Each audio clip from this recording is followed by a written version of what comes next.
Kisah ini diawali di sebuah daerah, Jawa Tengah, Jepara. Di sebuah tempat kolonial Belanda, duduklah seorang gadis pribumi bernama Kartini.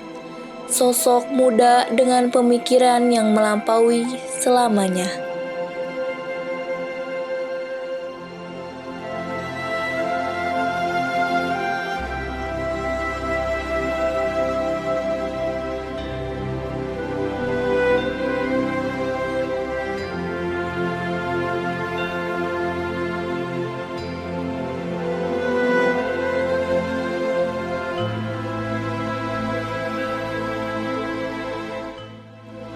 Dan satu-satunya perempuan pribumi yang belajar bersama kaum Belanda.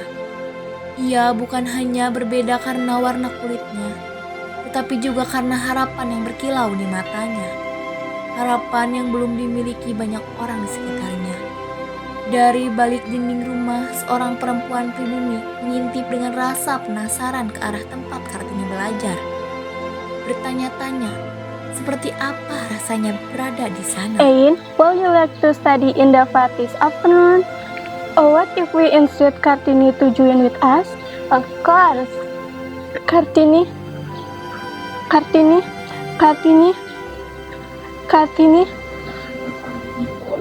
Ada apa, Kartini? Tidak apa-apa. Sepulang belajar di dalam rumahnya yang tenang, Kartini mulai menyimpan tanya dalam diam. Sebuah tanya yang perlahan berubah menjadi tekad untuk memperjuangkan akses yang sama bagi semua perempuan.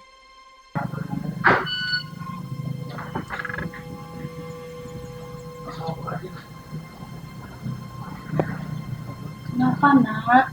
Tak apa, Bu. Apa? Ceritakan pada ibu. Ibu tahu kamu menyembunyikan sesuatu. Aku merasa egois, Bu. Aku bisa belajar, sedangkan perempuan lain tidak bisa belajar sepertiku. Aku ingin mereka berkesempatan sama sepertiku. Pemikiranmu bagus sekali, Kartini. Maka jadilah cahaya untuk mereka.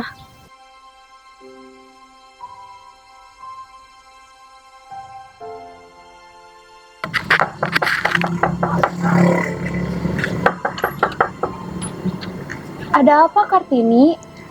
Maukah kamu belajar bersamaku? Ayo.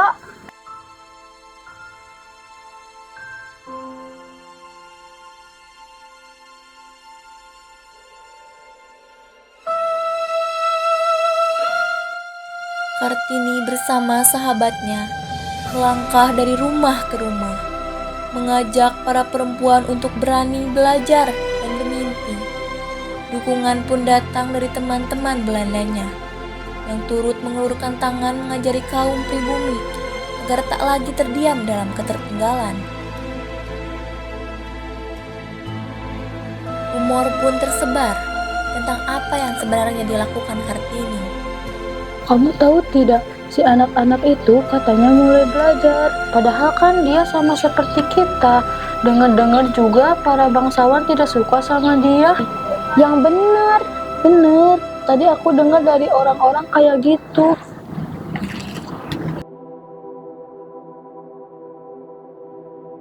Hei rakyat jelata, berani sekali kau belajar dengan Kartini. Kau itu hanya rakyat jelata. Siapapun perempuan yang berani ikut belajar akan kujadikan budak. Ibu Kartini pun berbicara kepada Kartini bahwa akan ada laki-laki yang ingin meminangnya. Mengapa kau tidak menikah saja, Kartini? Kau kan sudah dewasa. Ibu kan tahu Kartini mempunyai cita-cita untuk membuat kaum wanita bersekolah. Jika Kartini menikah, mimpi Kartini tidak akan terwujud. Kartini, kau adalah seorang wanita, umurmu pun sudah 24 tahun, kau harus sadar itu. Lagi pula, sudah ada seseorang yang ingin meminangmu. Siapa lelaki itu, Bu? Dia adalah Raden Mas Adipati Joyo Diningrat. Dia adalah Bupati Rembang dan ibu yakin dia yang tepat untukmu. Kartini ingin menemuinya dulu, Bu. Ada hal yang ingin Kartini pertimbangkan. Baiklah, Kartini. Tiba-tiba seorang adipati tertarik dengan Kartini dan mendatangi rumah Kartini bermaksud untuk melamar Kartini. Jantung Kartini berdetak kencang, pikirannya kacau. Ia masih belum siap bagaimana bila laki-laki itu menghambat mimpinya. Tentunya keluarga Adipati Aryo Sastroningrat sudah mengetahui maksud kedatangan saya untuk bertemu dengan Kartini. Mohon maaf sebelumnya, Adipati Aryo Singgi, semua kami serahkan pada Kartini. Bapak, Ibu, bolehkah Kartini bicara berdua saja dengan Mas Raden Adipati? Baiklah Kartini, Bapak izinkan.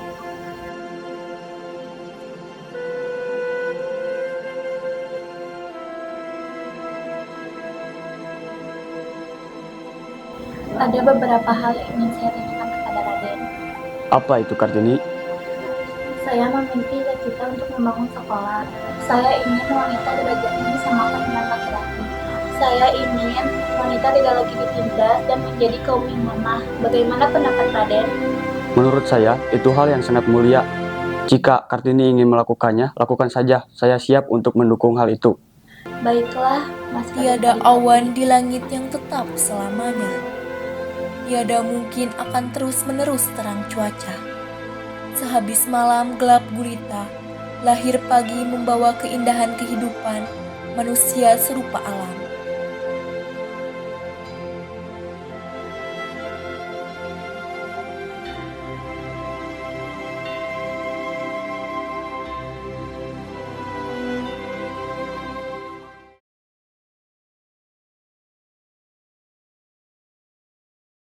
Halo, saya Surya Fatia Ramadhani berperan sebagai Kartini. Perkenalkan saya Alfiasa Muklas, peran menjadi ayah Kartini. Halo, saya Imerisma Nurmala. Saya berperan sebagai sahabatnya Kartini dari Belanda. Halo, saya Rinrin berperan sebagai sahabatnya Kartini dari Belanda. Saya Reza Salsabila berperan sebagai bangsawan 1. Dan saya Renata Hayu berperan sebagai bangsawan 2. Saya Sri Ayu Wandira berperan sebagai ibunya Kartini. Itu gelisah. Tidak apa, Bu. Pokoknya this afternoon. Of course, it will be my business-nya. Astagfirullah. Sekali lihat wajah teman lihat. Nah, sambil ngobrol sok kabogoh mantan kan.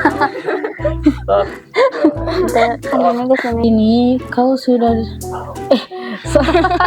kau seorang wanita. Perkenalkan saya Alfiasa Muklas. Ini. Saya perkenalkan saya Alfiasa Muklas, peran menjadi ayah Kartini. Mohon maaf sebelumnya, Adipati Aryo Singgi. 1, 2, 3.